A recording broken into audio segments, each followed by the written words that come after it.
All right, guys, this is Chris with Drop Dice. So it's been about 24 hours. Yeah, I've got no life, as it turns out, because I am doing a review of Fantasy Age, which looks like you guys can see pretty clearly on this fucking iPad here. That's pretty cool. So I am not a huge fan of the iPad, and getting used to this thing is kind of a pain. But I got it for free from work a while back, and my fiance wasn't doing anything with it at all, so I started using it for class. But it's turned out really good for books. It's actually a really decent size. It's like a 7-inch tablet or so. I think if I was to do one, I'd probably go with like an Android or maybe even a Windows one, just because I like their format a little bit better. A little bit more leaning towards Android because pretty much my phone's an Android, and it makes more sense just to be uniform like that. But regardless, this is not a review of the iPad, Android, or otherwise. What we're talking about here is the Fantasy Age Basic Rule Book that just came out. So for those of you that have been keeping up with my channel, I got the Dragon Age book a couple days ago, and I kind of binged read through all 400 and nonsense pages that was. Um, and I was originally saying that I'd like to try the system out and go ahead and give it a run through because I was so excited about Fantasy Age, and then Green Ronin surprised us all and released the PDFs early. Now, if you are interested in Fantasy Age, or you become interested in Fantasy Age by the time this video is done, I would direct you to Green Ronin if you would like a good deal. Right now, they're doing it to where you can get the hardback book itself, and then for an additional $5, you can get the PDF. I just got the PDF myself. I may get the hardback eventually. Kind of depends on if I get some use out of it. For now, I just went ahead and got the PDF from DriveThruRPG. But let's go ahead and talk about Fantasy Age, what I like about it, what I don't like about it. Now, a lot of this stuff is similar in Dragon Age, and I think it's fair to talk about Dragon Age and where this game kind of started. So first, let's talk about the basics of the game. So basically, how the game goes is when you are playing the game, you roll 3d6, and your d6s are of two of the same color, and then the third is of a different color. And this basic mechanic is super important for the whole game. Basically, what happens is, let's say, you want to make a stealth roll. So you would go ahead and roll your 3d6, and there's my 3d6 right there, right there. And then what I would do is add these numbers together and then add any modifiers. Now, if I did happen to get 3d6 that were doubled, of course, it's not going to work now because I am filming.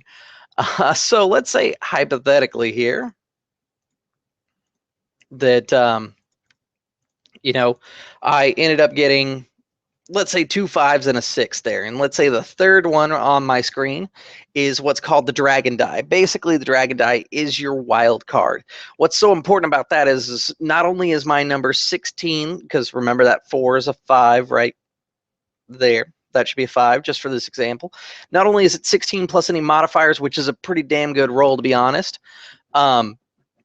The other thing that happens is you get stunt points, and the stunt points allow you to basically, it's their version of criticals, and that's something that most people are familiar with. But the stunt points do a lot of cool things that are kind of thematic, like they allow you to do stuff like attack multiple targets, attack twice, reload your weapon quickly, get a better assessment of the battle situation, which is one of my favorite ones, and that one's a pretty cheap one on the list here. Let me pull that list real quick here. Unfortunately, well, we'll get back to that in a second.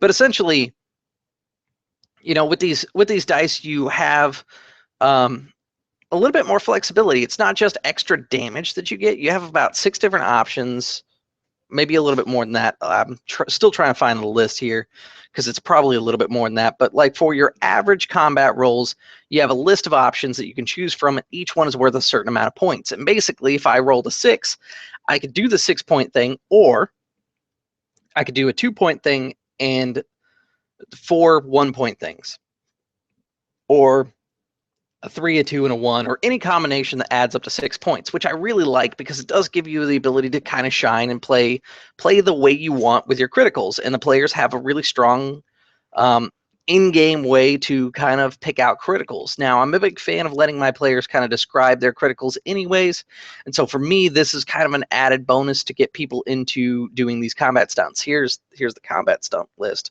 So if you guys see that, that's a pretty big list that's on there. So let's see, there are 3 1 points, 4, 5, 6, 7, 7 2 points, 2 3 points, and 2 4 points at a 5 point. And they range from basically getting some extra distance that you can move to dealing an extra 2d6 worth of damage for a lethal blow. It's a really cool system. They have a whole separate chart for magic. If you use grenades, which I was kind of impressed to see that that was included, but for those of you who've been keeping up with Will Wheaton's project, Titan's Grave, which this video we're going to talk about Titan's Grave at the end here. They have grenades inside that, so it wasn't a huge surprise that some sort of grenade type device would be included in Fantasy Age, but there is a special stunt for when you attack someone who is carrying grenades where you can set off their grenades, like their grenades that they're wielding. It's pretty awesome. There's a different set of moves for flying combatants and how they work. And the way moves work is pretty simple. You have major moves and minor moves. You could make a major move and a minor move, or 2 minor moves. Nice and easy. And the list is pretty straightforward. It kind of reminds me of Dungeon World in the fact that the list is very defined. But one of my favorite major moves in here, and just so everybody's aware, I'm going to talk about the things I like and then the things I found lacking in it towards the end here. So kind of bear with me here. One of my favorite moves is a carryover from Dragon Age. It is the heal move.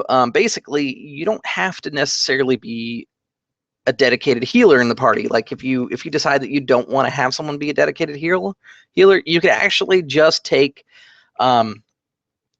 your character can just take like the healing skill and be a warrior that also happens to know how to heal, which I really like because it doesn't restrict healing to one class. But it is a non-magical way to heal, and basically how it works is when you roll, like, again, let's say I have this number up here at the top here. That's going to be my example number for the whole video. I have 6 stunt points, and then I get to add that 6 to my intelligence, and that's what I can heal someone for, so long as I have the proper equipment to do so, like bandages. I think that's one of my favorite moves inside here for major actions. They've got a bunch of little minor actions and stuff like that, and one of my favorites in there is actually, let me see here.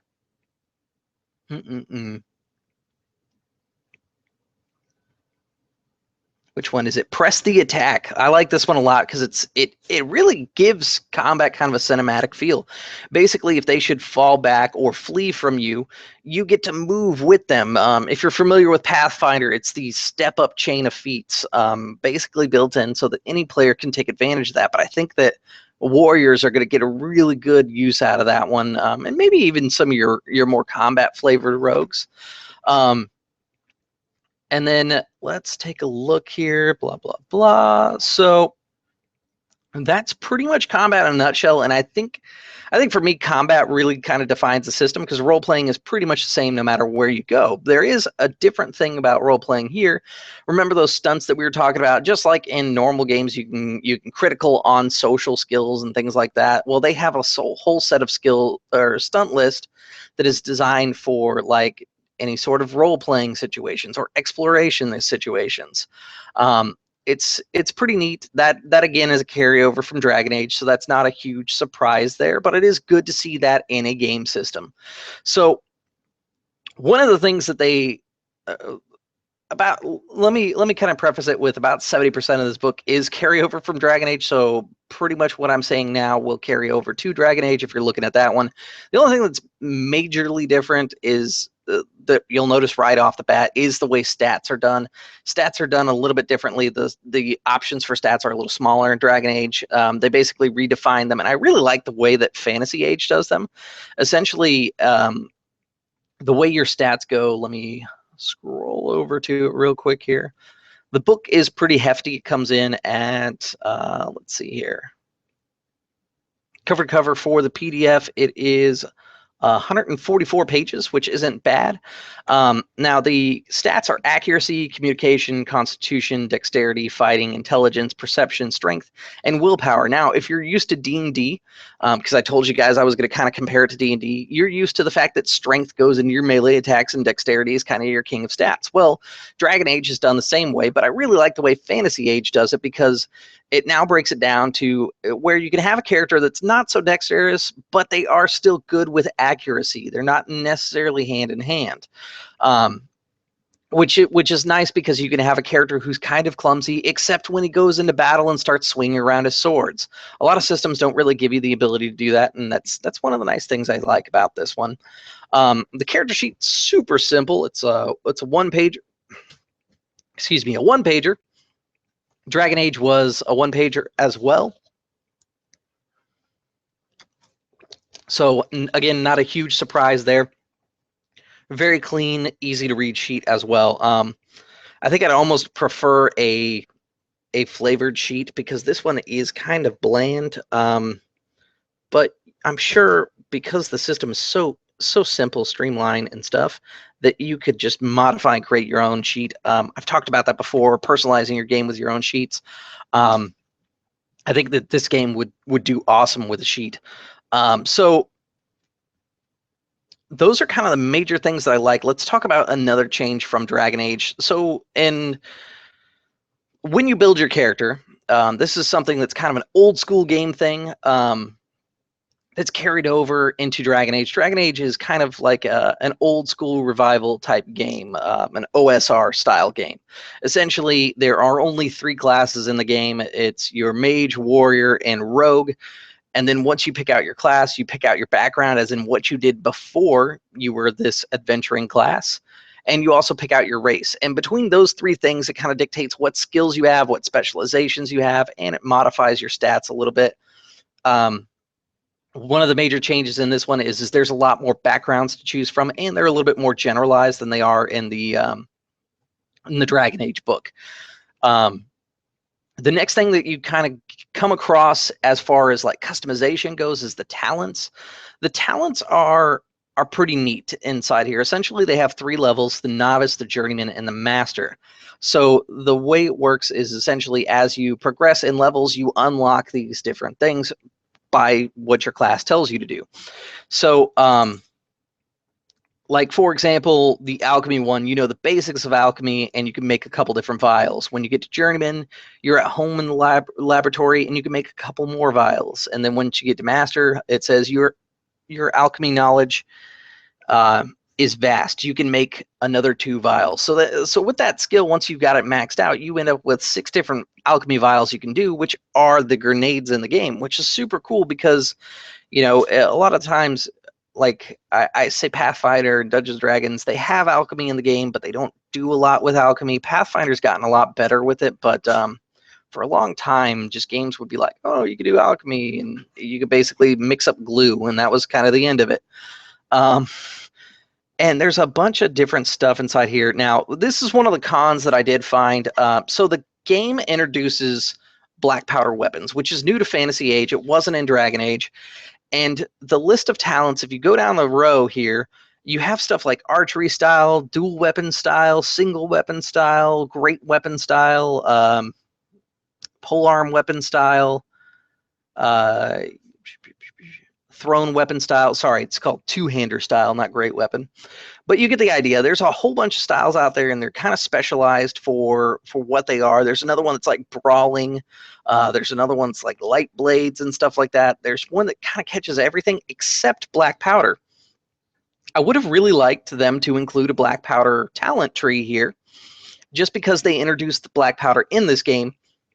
I think it should have its own. I mean, I'm looking at the archery style, and I think for my games, if I was to do it and I had somebody interested in black powder, I'd probably let them do it because it doesn't seem super overpowered like it is in some games.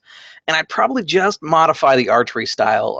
Really just kind of make some quick changes to it, and I think it would work just fine. The big concern is the journeyman level. The reload action, maybe tweak with that. I mean, I almost think it could be taken straight across, but I'd have to play with it a little bit, make sure that it works right. But those are the talents. And then after that, you get into specializations, which are akin to prestige classes in previous editions of Dungeons & Dragons. They're pretty cool. You get your first one at level 4. And again, it's just like the talents. They have 3 tiers: the novice, journeyman, and master. And then as you progress at level 6, you get to the journeyman degree, and then at level 8, you're the master degree inside your first specialization. And then at level 12, you get your second specialization. It goes to journeyman at 14 and master at 16.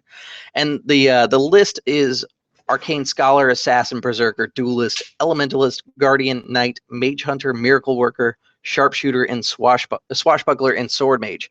Now that's a pretty cool list. There was a couple of specializations that I missed that I really enjoyed from Dragon Age. There's one of them that is totally unique to their game setting. Basically, it's a guy who drinks wyvern blood and gets more powerful.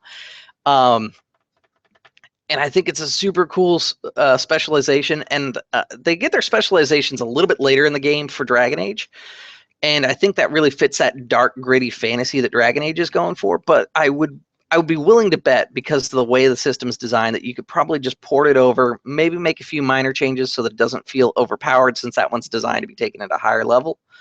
And you could probably have that monster blood drinking awesomeness that thing is. I forget what it's called, but it's a pretty cool one. And the cool thing is, just like prestige classes, these are kind of limited, so it does matter what your original class is. So if you want to build a class and have in mind that you want to be, let's say, a mage hunter specialization, that requires you to be a warrior, and so that's where you're probably going to want to start. And it does give you some options here. I'd like to see, I would have liked to see, I should say, a little bit more specializations, because a lot of these are just reflavors of the Dragon Age stuff. Like Miracle Worker is kind of just a reflavor of one of the Dragon Age basically healers that's in there. The Guardian, I want to say Dragon Age literally calls theirs the Guardian as well. But it's definitely got some stuff inside there that's worth checking out, and I wouldn't write it off as a complete 100% copy, because it's not. It's got some uniqueness to it. So let's take a look here. There's another thing that I saw that I wasn't super impressed by, in addition to the whole black powder thing. Oh, actually, we'll come back to that, because I just remembered what it is. I'm kind of going in order of the book, so kind of bear with me here.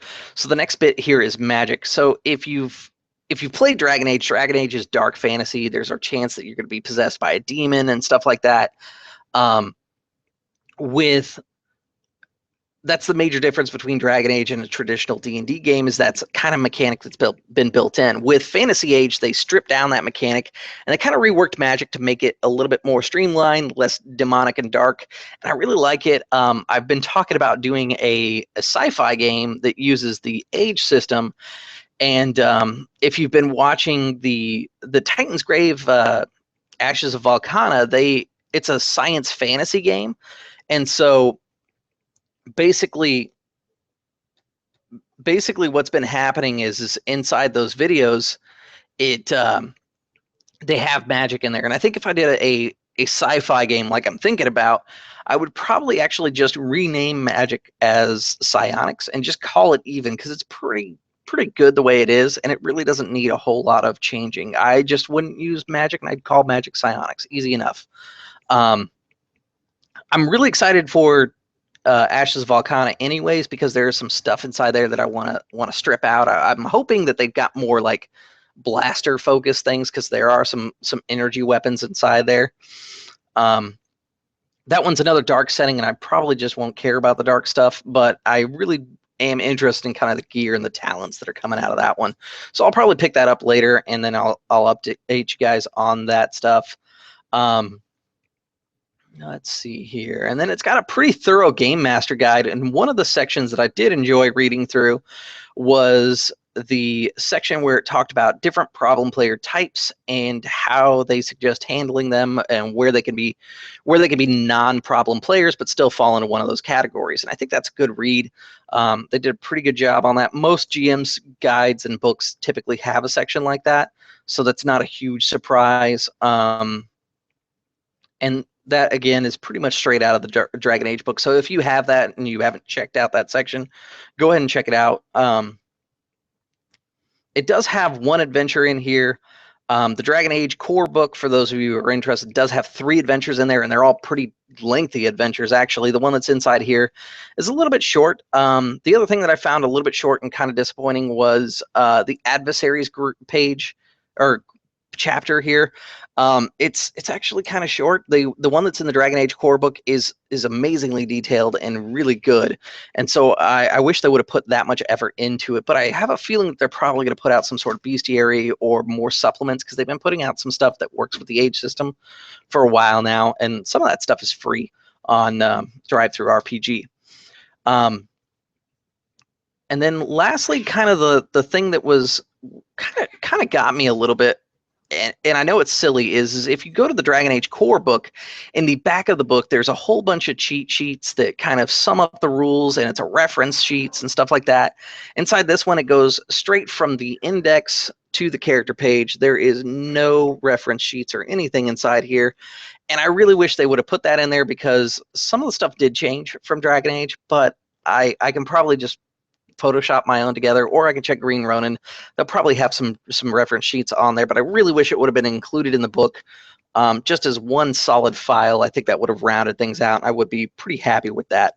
But like I said, because it's meant to be sold as a hardbound, I'm willing to bet that that it will probably be in the on the website, just because the website typically will have extras like that before.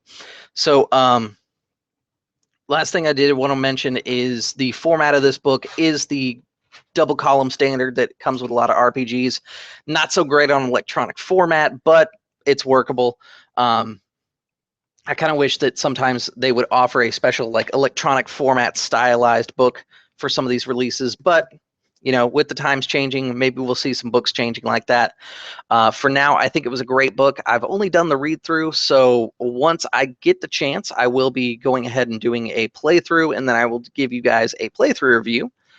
I mentioned that I was going to do a Titanfall update as far as my opinions go in my review. Unfortunately, I'm running a little behind.